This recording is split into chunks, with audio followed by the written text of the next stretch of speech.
నమస్తే welcome to V9 live news ముందుగా headlines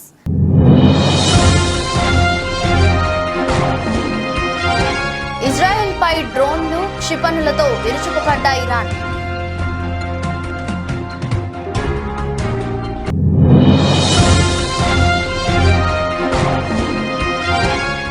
భార్యను చంపి పరార్ అమెరికాలో భారతీయుడిపై 2 కోట్ల రివార్డు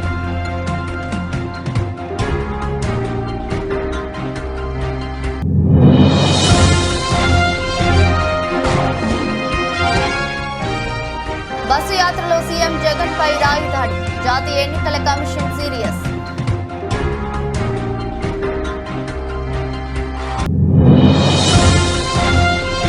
రాజ్యాంగం ప్రమాదంలో పడకూడదంటే కొన్ని పార్టీల కుట్రలను ప్రజలు అర్థం చేసుకోవాలి సంచలన వ్యాఖ్యలు చేసిన కేటీఆర్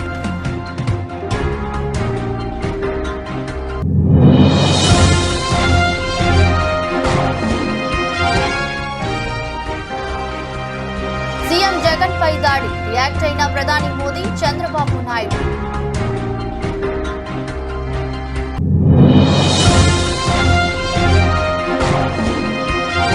సీఎం జగన్ పై దాడి వైఎస్ షర్మిల కేటీఆర్ కీలక వ్యాఖ్యలు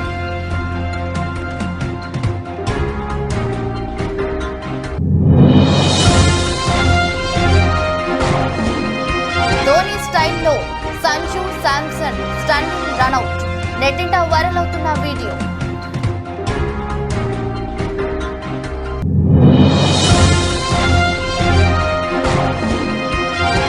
తండ్రిగా ఎంతో గర్వంగా ఉంది పుత్రోత్సాహంతో చిరంజీవి ట్వీట్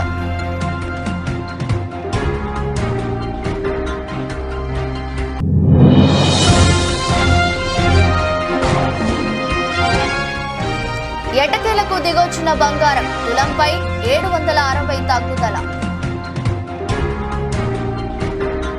ఇరాన్ అన్నంత పని చేసింది సిరియాలోని తమ కాన్సులేట్ భవనం ఘటన తర్వాత ప్రతీకారంతో రగిలిపోతున్న ఇరాన్ చెప్పినట్లే ఇజ్రాయెల్ పై దాడికి దిగింది ఆపరేషన్ ట్రూ ప్రామిస్ పేరుతో 200కు పైగా కిల్లర్ డ్రోన్లు బాలిస్టిక్ మిసైళ్లు క్రూయూజ్ క్షిపణులతో విరుచుకుపడింది ఇరాక్ గగనతలం నుంచి ఇజ్రాయెల్ వైపుగా అవి దూసుకెళ్లాయి అయితే కొన్నిటిని మధ్య ప్రాచ్యంలోనే అమెరికా దళాలు మధ్యలోనే కూల్చివేయగా మరికొన్నిటిని సిరియా జోర్డాన్ గగనతలం మీదుగా ఇజ్రాయెల్ నేలమట్టం చేసినట్లు తెలుస్తోంది ఇక ఇజ్రాయెల్ ఏరోస్పేస్ పై మరికొన్నిటిని ఆ దేశ గగనతల రక్షణ వ్యవస్థ అడ్డుకుంది దీంతో జెరూసలేంలో ఉన్న అలారంలు మారుమ్రోగాయి గగనతలం నుంచి గగనతలంలోకి మిసైళ్లను తమ భూభాగంపై ప్రయోగించినట్లు ఇజ్రాయెల్ ఆర్మీ ప్రకటించింది అయితే వాటిని నిలువపరిచామని పేర్కొంది ఎలాంటి పరిస్థితులైనా ఎదుర్కొనేందుకు సిద్ధంగా ఉన్నామని తెలిపింది ఉద్రిక్త పరిస్థితుల నేపథ్యంలో ఇజ్రాయెల్ జోర్డాన్ లెబనాన్ ఇరాక్ తమ గగనతలాలను ముగిసివేశాయి సిరియా జోర్డాన్ దేశాలు తమ వైమానిక దళాలను అప్రమత్తం చేశాయి కాగా ఇజ్రాయెల్ పై దాడికి ఐక్యరాజ్యసమితి సెక్రటరీ జనరల్ ఆంటోనియో గుటెర్రెస్ ఖండించారు ప్రపంచం మరో యుద్ధాన్ని భరించే స్థితిలో లేదని తేల్చి చెప్పారు ఇరు దేశాలు తక్షణమే కాల్పుల విరమణ పాటించాలన్నారు ఐరాస భద్రతా మండలి అత్యవసర సమావేశానికి పిలుపునిచ్చారు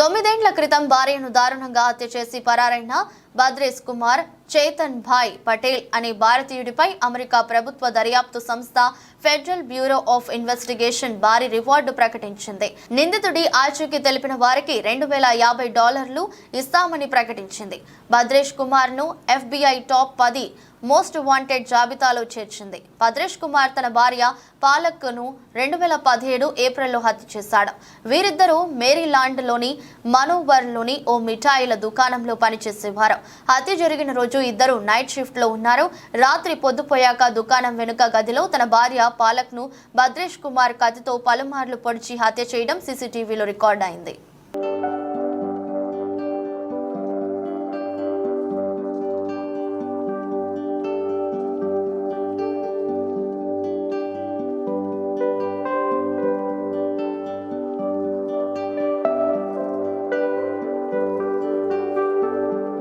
రాజ్యాంగం ప్రమాదంలో పడకూడదంటే కొన్ని పార్టీల కుట్రలను ప్రజలు అర్థం చేసుకోవాలని బీఆర్ఎస్ వర్కింగ్ ప్రెసిడెంట్ కేటీఆర్ అన్నారు. ప్రజలంతా అంబేద్కర్ ఆలోచనలు, ఆశయాల కోసం కలిసి పనిచేయాలని పిలుపునిచ్చారు. ఆ మహానీయుని ఆశయాల దిశగా అందరం ముందుకు సాగుదామన్నారు. తెలంగాణ భవన్లో అంబేద్కర్ జయంతి వేడుకలను ఘనంగా నిర్వహించారు. ఈ సందర్భంగా రాజ్యాంగ నిర్మాతకు కేసీఆర్ ఘనంగా నివాళులర్పించారు. అనంతరం మాట్లాడుతూ అంబేద్కర్ బోధించు, సమీకరించు, పోరాడు అనే స్ఫూర్తితోనే లక్షలాది మందిని సమీకరిస్తూ 14 ఏళ్ల పాటు తెలంగాణ పోరాటాన్ని కేసీఆర్ నాయకత్వంలో కొనసాగించామని, ప్రజా పోరాటంతోనే రాష్ట్రాన్ని సాధించుకున్నామన్నారు. సాధించుకున్న తెలంగాణలో ప్రజల ఆశీర్వాదంతో అంబేద్కర్ ఆశయాల ఆలోచనల మేరకు 10 ఏళ్లు తమ ప్రభుత్వం పనిచేసిందని చెప్పారు. విద్యతోనే వికాసం వస్తుందని, వికాసంతోనే ప్రగతి వస్తుందని, ప్రగతితోనే సమానత్వం వస్తుందన్న అంబేద్కర్ ఆలోచనతో 1022 గురుకులాలు ఏర్పాటు చేసుకున్నామని తెలిపారు. వాటి నుంచి బయటకు వచ్చిన లక్షల మంది భవిష్యత్ తెలంగాణ పౌరులు నేడు అనేక ఉన్నత విద్యా సంస్థల్లో చదువుతున్నారని వెల్లడించారు.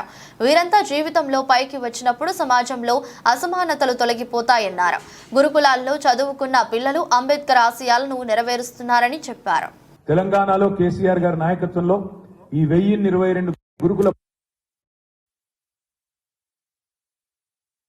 అద్భుతమైన భవిష్యత్తు సంబంధించి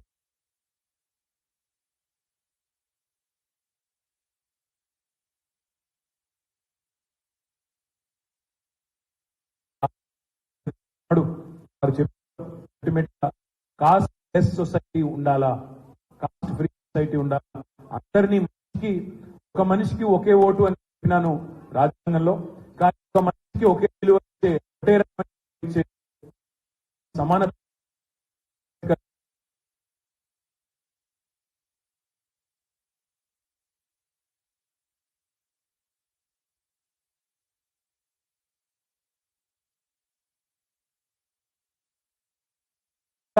తెలంగాణ రాష్ట్ర పరిపాలనకు కేంద్ర బిందువైన సెక్రటేరియట్ కు డాక్టర్ బాబాసాహెబ్ అంబేద్కర్ పేరు పెట్టిన అది ఒక్క కేసీఆర్ గారి వల్లనే సాధ్యమైందనే మాట కూడా నేను గుర్తు చేస్తా ఉన్నా. దాంతో పాటు ఈ దేశంలో అంబేద్కర్ గారు అంటే కేవలం దళితులకు సంబంధించిన నాయకుడే కాదు, కేవలం బడుగు బలహీన వర్గాలకు సంబంధించిన నాయకుడే కాదు, మహాత్మా గాంధీతో తప్పకుండా పోల్చి సరిసమానమైన స్థాయి కలిగిన నాయకుడు అంబేద్కర్ గారు. అందుకే అంతటి ఘనమైన నివాళిని ఆ రోజు కేసీఆర్ గారి నాయకత్వంలో మనం శాసనసభలో అందించుకున్నాం. వారి 125 ఫీట్ల విగ్రహం పెట్టుకున్నాం. ఇది విగ్రహం కాదు, ఇది విప్లవం అనే మాట అన్నాడు కేసీఆర్ గారు మాట్లాడినారు.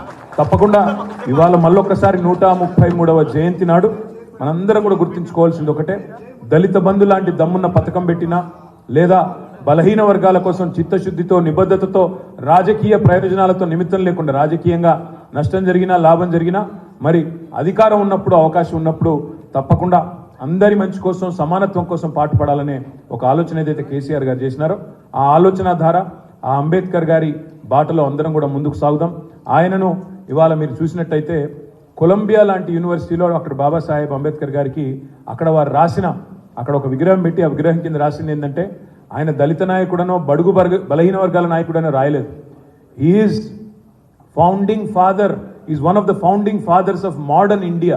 అంటే ఆధునిక భారతానికి మరి బీజం వేసిన ఒక జాతిపిత లాంటి నాయకుడు, ఆనాటి ఫౌండింగ్ ఫాదర్స్ లో ఆయన కూడా ఒకరని ప్రపంచమే గుర్తించే పరిస్థితి. వాళ్ళ 100 పైచిలుకు దేశాల్లో అంబేద్కర్ గారి గురించి ఇవాళ స్మరించుకుంటున్నారు, ఆలోచించుకుంటున్నారు. మన దేశంలో కూడా ముఖ్యంగా ఈ రోజున్న పరిస్థితుల్లో ఆయన చెప్పిన ఒక గొప్ప మాటను గుర్తు చేసుకోవాల్సిన బాధ్యత మన మీద ఉన్నది. రాజ్యాంగానికి సంబంధించి, రాజ్యాంగబద్ధమైన హక్కులకు సంబంధించి, ముఖ్యంగా ప్రజలకు సంబంధించిన అంశాలు అంబేద్కర్ గారు ఏదైతే చెప్పినారో సమాజంలో సమానత్వం రావాలి అంటే ఇవాళ ఈ దేశంలో ఉన్న పరిస్థితుల వల్ల, ముఖ్యంగా కొన్ని రాజకీయ పార్టీల యొక్క వైఖరి వల్ల ఆ రాజ్యాంగం కూడా ప్రమాదంలో ఉన్న విషయాన్ని కూడా మనం గుర్తుపెట్టుకోవాలా. ఆ రాజ్యాంగం ప్రమాదంలో పడకూడదు. అంబేద్కర్ గారి ఆలోచన ధారకు అనుగుణంగా ఈ దేశంలోని అన్ని కులాలు, అన్ని మతాలు, అన్ని వర్గాలు కలిసి మెలిసి ముందుకు పోవాలి అంటే తప్పకుండా మనందరం కూడా వారి ఆశయం కోసం పాటుపడడమే వారికి అర్పించే నిజమైన నివాళి అవుతుందని మరి మీ అందరు కూడా విజ్ఞప్తి చేస్తూ, ఈరోజు ఎంతో మందికి పెద్దలకు జిల్లాల్లో కార్యక్రమాలు ఉన్నాయి, నియోజకవర్గాల్లో కార్యక్రమాలు ఉన్నాయి. అయినప్పటికీ వాళ్ళ పార్టీ కేంద్ర కార్యాలయానికి విచ్చేసి మీరందరూ కూడా పాల్గొన్నందుకు హృదయపూర్వకంగా మీ అందరు కూడా ధన్యవాదాలు తెలియజేస్తూ జై భీమ్, జై తెలంగాణ. ఒక నిమిషం జరగండి ప్లీజ్. విజయవాడలో మేమంతా సిద్ధం పేరుతో బస్సు యాత్ర చేస్తున్న వేళ ఆంధ్రప్రదేశ్ ముఖ్యమంత్రి జగన్మోహన్ రెడ్డిపై రాయి దాడి జరిగింది. సింగనగర్ గంగానమ్మ గుడి వద్ద గుర్తు తెలియని వ్యక్తి పూలతో పాటు రాయిని కూడా విసరడంతో జగన్ కనుబొమ్మపై భాగంలో రాయి తాకింది. దీంతో గాయం కావడంతో విజయవాడ ప్రభుత్వ ఆసుపత్రి వైద్యులు జగన్మోహన్ రెడ్డికి చికిత్స అందించారు. గాయమైన చోట కుట్లు వేశారు. మరోవైపు ఈ ఘటనలో ఎమ్మెల్యే వేలంపల్లి శ్రీనివాస్ కంటికి కూడా గాయమైంది. దీంతో అతనికి కూడా విజయవాడ ప్రభుత్వ ఆసుపత్రి వైద్యులు చికిత్స అందించారు. సీఎం జగన్ పై జరిగిన దాడి ఘటనతో పోలీసులు రంగంలోకి దిగారు. నిందితుడిని పట్టుకునే పనిలో నిమగ్నమయ్యారు. దాడి జరిగిన గంగానమ్మ గుడి ప్రదేశం వద్ద జల్లెడపట్టిన పోలీసులు సీసీ కెమెరాలను పరిశీలిస్తున్నారు. పక్కనే ఉన్న ఇండోర్ స్టేడియం నుంచి దాడి జరిగిందా అని దానిపైన పోలీసులు ఆరా తీస్తున్నారు. పాఠశాలలోని ఓ ఫ్లోర్ నుంచి నిందితుడు దాడికి పాల్పడినట్లు పోలీసులు అనుమానం వ్యక్తం చేస్తున్నారు. దాడి సమయంలో గ్రూప్ కాల్స్ పై ఆరా తీస్తున్నారు.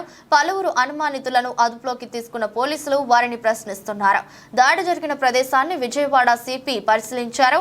మరోవైపు జగన్మోహన్ రెడ్డి బస్సు యాత్రలో జరిగిన దాడి ఘటనపై జాతీయ ఎన్నికల కమిషన్ సీరియస్ గా తీసుకుంది.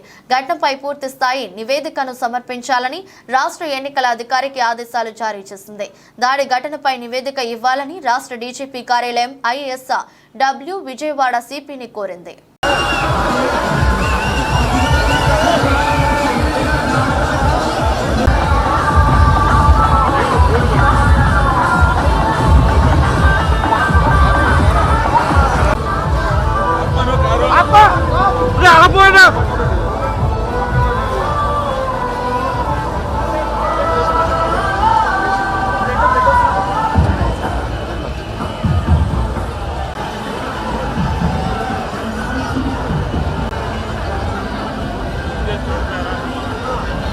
Tasu?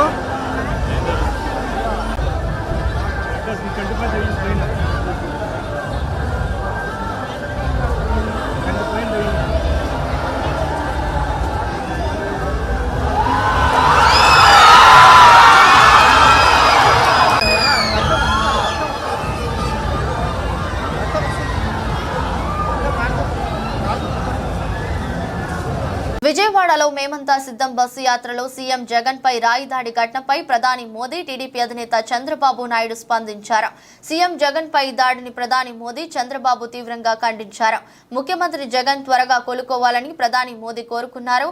సీఎం జగన్ పై దాడిని తీవ్రంగా ఖండించిన చంద్రబాబు నాయుడు ఈ ఘటనపై ఈసీ నిష్పాక్షికమైన విచారణ జరిపించి బాధ్యులను కఠినంగా శిక్షించాలని కోరారు. అంతేకాదు నిర్లక్ష్యంగా ఉన్న అధికారులను శిక్షించాలని డిమాండ్ చేశారు. సీఎం జగన్ పై రాయి దాడిని తమిళనాడు ముఖ్యమంత్రి స్టాలిన్ ఖండించారు. రాజకీయ విభేదాలు ఎప్పుడూ హింసాత్మకంగా మారకూడదని ఆయన అన్నారు. మన ప్రజాస్వామ్యంలో సభ్యత్వ గౌరవాన్ని పరస్పరం కాపాడుకుందామని పిలుపునిచ్చారు. స్టాలిన్ ముఖ్యమంత్రి జగన్ త్వరగా కోలుకోవాలని సీఎం స్టాలిన్ ఆకాంక్షించారు. ఈ మేరకు ట్వీట్ చేశారు.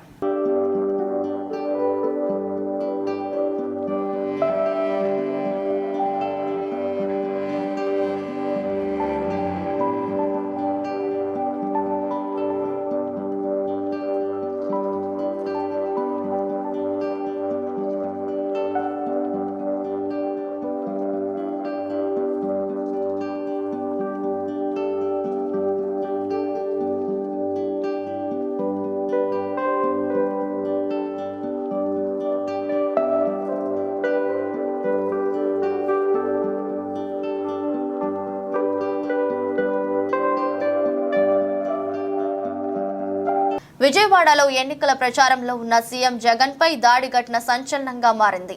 ఈ ఘటనపై సీఎం జగన్ సోదరి ఏపీ కాంగ్రెస్ అధ్యక్షురాలు వైఎస్ షర్మిలారెడ్డి స్పందించారు. జగన్ పై దాడిని ఆమె ఖండించారు. జగన్ పై దాడి దురదృష్టకరమన్నారు. ప్రజాస్వామ్యంలో హింసకు తావు లేదన్నారు. ఈ రోజు ఎన్నికల ప్రచారంలో భాగంగా సీఎం జగన్ పై దాడి జరిగి ఎడమ కంటి పైన గాయం కావటం బాధాకరం, దురదృష్టకరం. ఇది ప్రమాదవశాత్తు అయిందని అనుకుంటున్నాం. అలా కాకుండా ఇది ఎవరైనా కావాలని చేసి ఉంటే ప్రతి ఒక్కరూ ఖచ్చితంగా ఖండించాల్సిందే. ప్రజాస్వామ్యంలో హింసకు తావులేదు. హింసను ప్రతి ప్రజాస్వామికవాది ఖండించాల్సిందే. జగన్ త్వరగా కోలుకోవాలని దేవుణ్ణి ప్రార్థిస్తున్నారు.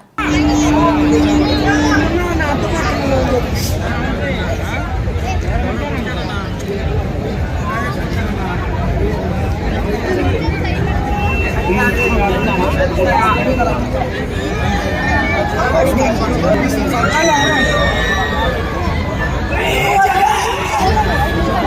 అదిగోండి ఏ దీంట్లో చూడండి వాసన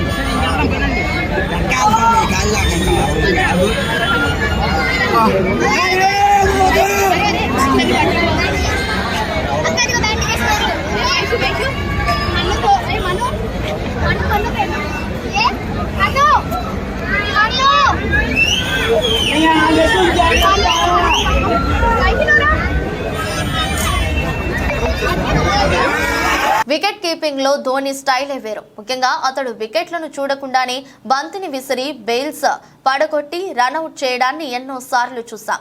అయితే ఎంతో మంది ధోనిలా ప్రయత్నం చేసినప్పటికీ కూడా ఇందులో కొందరు మాత్రమే విజయం సాధించారు. తాజాగా రాజస్థాన్ రాయల్స్ కెప్టెన్ సంజు శాంసన్ కూడా ధోనిలాగే ప్రత్యర్థి బ్యాటర్ ను రన్అట్ చేశాడు. ఇందుకు సంబంధించిన వీడియో ప్రస్తుతం సోషల్ మీడియాలో వైరల్ గా మారింది. రాజస్థాన్ రాయల్స్ జట్టు పంజాబ్ కింగ్స్ తో తలపడింది. పంజాబ్ ఇన్నింగ్స్ 18వ ఓవర్లో ఈ ఘటన చోటు చేసుకుంది. ఈ ఓవర్ ను చాహల్ చూశాడు. 5వ బంతిని Punjab batter Ashutosh Sharma deep mid wicket దిశగా ఆడాడు. మొదటి పరుగు ఈజీగానే వచ్చింది. రెండో పరుగు కోసం ప్రయత్నించారు. బంతి ఫీల్డర్ వద్దకు వెళ్లడంతో ఆశుతోష్ శర్మ వెనక్కి తగ్గగా లివింగ్ స్టోన్ అప్పటికే చాలా దూరం వచ్చాడు. వెనక్కి మళ్లీ వికెట్ల వైపుగా పరిగెత్తాడు. ఫీల్డర్ విసిరిన త్రో వికెట్లకు కొంచెం దూరంలో రాగా చురుకుగా స్పందించిన సంజు శాంసన్ బంతిని అందుకొని వికెట్లను చూడకుండానే హిట్ చేశాడు. అప్పటికి లివింగ్ స్టోన్ క్రీజును చేరకపోవడంతో రన్అట్ అయ్యాడు. సంజు శాంసన్ స్టాండింగ్ రన్అట్ కు అభిమానులు ఫిదా అయ్యారు. ఈ వీడియో వైరల్ గా మారింది. It's a clever follow ball. Oh, they want a second. Very good work by Sanju Samson. Megastar Chiranjeevi వారసుడిగా ఇండస్ట్రీలోకి అడుగుపెట్టిన రామ్ చరణ్ తండ్రికి తగ్గ తనయుడు అనిపించుకోవడం నుంచి తండ్రికి మించిన తనయుడు అనిపించుకునే స్థాయి వరకు చేరుకున్నారు. నేషనల్ నుంచి ఇంటర్నేషనల్ స్థాయి వరకు ఇమేజ్ ని పెంచుకుంటూ వెళ్లిన రామ్ చరణ్ ప్రేక్షకుల చేత గ్లోబల్ స్టార్ అనిపించుకుంటున్నారు. కాగా రీసెంట్ గా రామ్ చరణ్ అరుదైన గౌరవం అందుకున్నారు. తాజాగా రామ్ చరణ్ చెన్నైలోని వేల్స్ యూనివర్సిటీ నుంచి గౌరవ డాక్టరేట్ అందుకున్నారు. All India council for technical education AICTE అధ్యక్షుడు DG సీతారాం చేతుల మీదుగా రామ్ చరణ్ ఈ గౌరవ పట్టా అందుకున్నారు. ఇక దీనిపై చిరంజీవి స్పందిస్తూ పుత్రోత్సాహత్వంతో ట్వీట్ చేశారు. ప్రఖ్యాత విద్యా సంస్థ వేల్స్ యూనివర్సిటీ రామ్ చరణ్ కి గౌరవ డాక్టరేట్ ను ప్రదానం చేయడం ఒక తండ్రిగా నన్ను ఎమోషనల్ గా మరియు గర్వించేలా చేస్తుంది. ఇది ఒక ఉత్తేజకరమైన క్షణం. పిల్లలు తల్లిదండ్రుల విజయాలను అధిగమించినప్పుడే ఏ తల్లిదండ్రులకైనా నిజమైన ఆనందం కలుగుతుంది. రామ్ చరణ్ చాలా స్థిరత్వంతో తన కెరీర్ లో ముందుకు అడుగు వేస్తూ పైకి ఎదుగుతున్నాడు. Love you my dear doctor Ram Charan అంటూ ట్వీట్ చేశారు.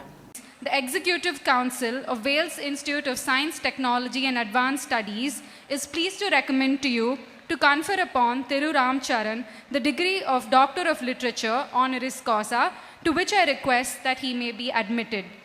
I invite Thiru Ram Charan Konidela, Indian actor, film producer and entrepreneur, to come forward to receive the honorary degree from the Chancellor.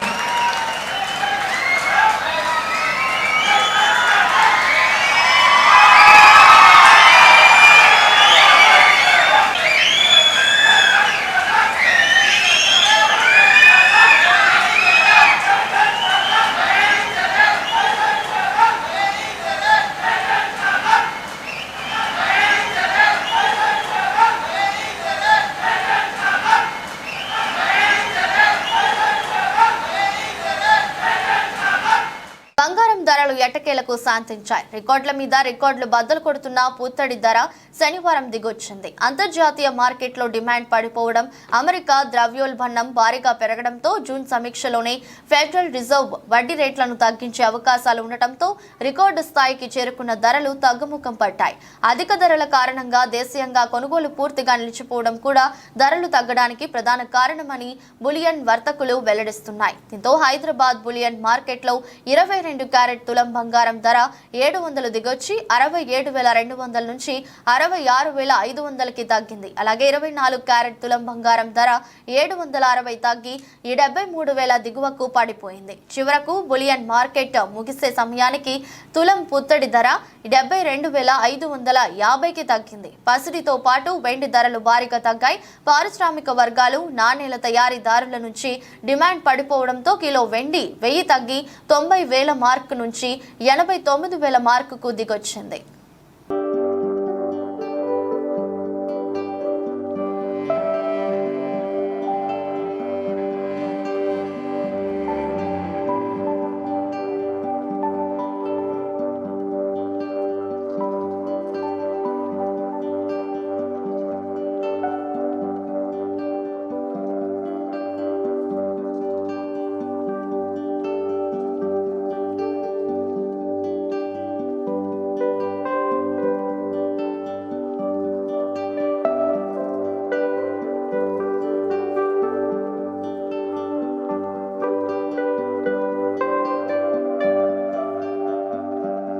ప్రొద్దుటూరులో భారీ బహిరంగ సభ ఎన్నికల ప్రచారంలో భాగంగా సభలో పాల్గొన్న కడప అభ్యర్థి YS Sharmila Reddy, Sunitha Reddy, YS Sharmila Reddy, APCC chief మరియు కడప ఎంపీ అభ్యర్థి ఈ ప్రొద్దుటూరు ఎమ్మెల్యే నాపై అనుచిత వ్యాఖ్యలు చేశాడట. నేను వైఎస్ షర్మిలారెడ్డిని కాదట, వైఎస్ఆర్కి పుట్టలేదట. ఈ ఎమ్మెల్యేకి వైసీపీ సోషల్ మీడియాకి గుర్తు చేస్తున్న జగన్ జైల్లో ఉంటే ఇదే రాజశేఖర రెడ్డి బిడ్డ 3200 కిలోమీటర్ల పాదయాత్ర చేశా. నా బిడ్డలను పక్కన పెట్టా. ఏడాది పాటు రోడ్ల మీద తిరిగా. వైసీపీను నా భుజాన వేసుకొని నడిపా. వీళ్ళు పెద్ద పెద్ద నాయకులట, వీళ్ళు పెద్ద పెద్ద మాటలు మాట్లాడుతున్నారు. నేను తెలంగాణలో పార్టీ పెట్టాను, దాన్ని మూసేసి ఇక్కడికి వచ్చాను అని అడుగుతున్నారే. నేను తెలంగాణలో ఏం చేశాను అని అడుగుతున్నా. తెలంగాణ నాకు పుట్టినిల్లు, ఆంధ్ర నాకు పుట్టినిల్లు, తెలంగాణ నాకు మెట్టినిల్లు. ఇంట్లో ఏ భార్యను అడిగినా పుట్టినిళ్ళ విలువేంటో, మెట్టినింటి విలువేంటో ప్రతి మహిళకు తెలుసు. ఏమక్క మీకు తెలుసు కదా? ప్రతి మహిళకి పుట్టినింటి పట్ల ఒక బాధ్యత ఉంటుంది, మెట్టినింటి పట్ల కూడా ఒక బాధ్యత ఉంటుంది. నా మెట్టినింట్లో తెలంగాణలో ఒక నియంత కేసీఆర్ అనే ఒక నియంత పరిపాలన చేస్తుంటే ఆ నియంతకు వ్యతిరేకంగా రాజశేఖర రెడ్డి బిడ్డ ఒక పార్టీ పెట్టింది. అది కూడా వైఎస్ఆర్ తెలంగాణ పార్టీ అని పెట్టింది. మీలాగా యువజన శ్రామిక రైతు పార్టీ పెట్టి వైఎస్ఆర్ పార్టీ అని చెప్పుకోవడం కాదు, నిజంగానే ఎదుగూరి సందింటి రాజశేఖర రెడ్డి పార్టీ అని పెట్టింది రాజశేఖర రెడ్డి బిడ్డ. తెలంగాణలో 3800 కిలోమీటర్ల పాదయాత్ర చేసింది. ఒక నియంతని గద్దె దించడానికి రాజశేఖర రెడ్డి బిడ్డ పార్టీ పెట్టింది. ఆఖరికి గద్దె దించేంత వరకు కూడా రాజశేఖర రెడ్డి బిడ్డ అదే పార్టీని కొనసాగించింది. గద్దె దించింది కూడా రాజశేఖర రెడ్డి బిడ్డే. ఎందుకంటే ఆ రోజు అవసరం పార్టీ పెట్టి కూడా నేను పోటీ చేయకపోతేనే ఒక నియంత అధికారంలోంచి దిగిపోతాడు అని తెలిసి నా స్వార్థాన్ని పక్కన పెట్టి, నేను కష్టపడి చేసిన పాదయాత్రాన్ని, నా త్యాగాన్ని కూడా పక్కన పెట్టి వైఎస్ఆర్ తెలంగాణ పార్టీ ఈ ఎన్నికల్లో పోటీ చెయ్యబోదు అని ప్రకటించింది. అంటే ఎందుకు చేసిందంటే, మేము కాంగ్రెస్ పార్టీకి వ్యతిరేకంగా, టీఆర్ఎస్ పార్టీకి వ్యతిరేకంగా పోటీ చేస్తే మేము కనీసం 5, 10, 15 వేలు ఓట్లు చీల్చినా కూడా అవి కాంగ్రెస్ పార్టీ ఓట్లు చీల్స్తారు. అవి కాంగ్రెస్ పార్టీకి కీడు జరిగితే మళ్ళీ ఒక నియంత కేసీఆర్ ఎన్నికవుతాడు అని, అది జరగకూడదని అంతులేని త్యాగం చేసింది రాజశేఖర రెడ్డి బిడ్డ. ఏ ఒక్కరు పార్టీ పెట్టినోళ్ళు ఎవరు ఈ త్యాగాన్ని ఒప్పుకోరు. కానీ రాజశేఖర రెడ్డి బిడ్డకు రాజశేఖర రెడ్డి గారు నేర్పించాడు. మనకంటే పార్టీ గొప్పది, పార్టీ కంటే ప్రజలు గొప్పవాళ్ళు అని రాజశేఖర రెడ్డి గారు నేర్పిస్తే, రాజశేఖర రెడ్డి బిడ్డ అంత త్యాగం కూడా వెనకాడకుండా, ఆలోచించకుండా చేసింది అంటే అది రాజశేఖర రెడ్డి గారి ఘనత. మళ్ళీ చెప్తున్నాం, రాజశేఖర రెడ్డి బిడ్డ వైఎస్ఆర్ తెలంగాణ పార్టీని ముంచలేదు, దించలేదు. వైఎస్ఆర్ తెలంగాణ పార్టీని కాంగ్రెస్ పార్టీలో విలీనం చేశాం.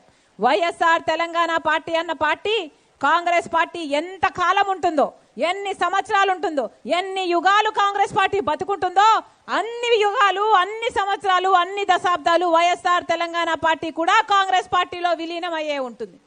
ఈరోజు రాజశేఖర రెడ్డి బిడ్డ కాంగ్రెస్ పార్టీలో చేరింది, ఆంధ్ర రాష్ట్రానికి వచ్చింది అంటే ఎందుకు వచ్చింది? ఎందుకంటే వార్తలు ముగించే ముందు మరోసారి హెడ్లైన్స్.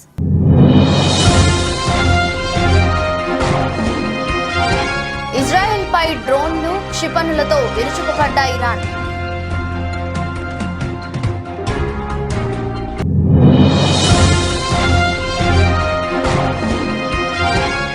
భార్యను చంపి పరార్. అమెరికాలో భారతీయుడిపై 2 కోట్ల రివార్డు.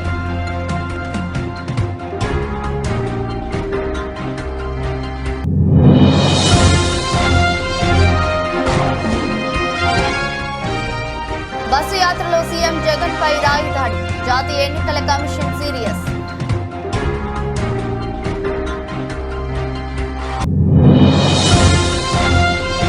రాజ్యాంగం ప్రమాదంలో పడకూడదంటే కొన్ని పార్టీల కుట్రలను ప్రజలు అర్థం చేసుకోవాలి.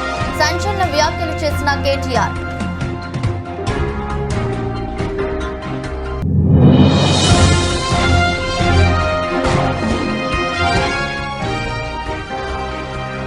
సీఎం జగన్ పై దాడి. రియాక్ట్ అయిన ప్రధాని మోదీ, చంద్రబాబు నాయుడు.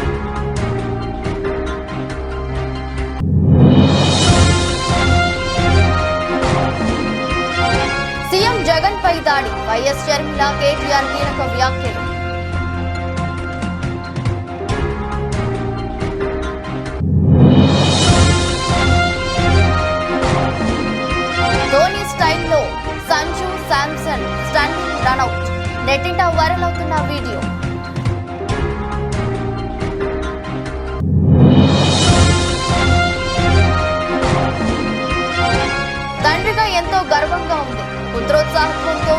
TV tweet.